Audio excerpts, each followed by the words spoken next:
Free fresh fruit is coming to the area thanks to an initiative to increase access to healthy food. The Community Orchard program is in its third year and started as a Leadership Green Bay project, which collaborated with New Leaf Foods. Orchards being planted at several schools in the Green Bay School District: Franklin Middle School, McAuliffe, and Jackson Elementary. The students are part of the process of planting, and they're going to help decide where those fruits harvested will go.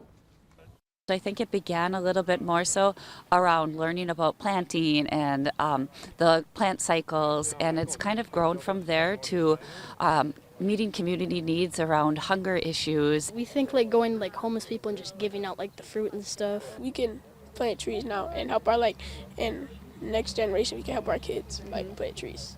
And now those trees planted today could take a couple of years to produce fruit, but once they do, the community will have access to it.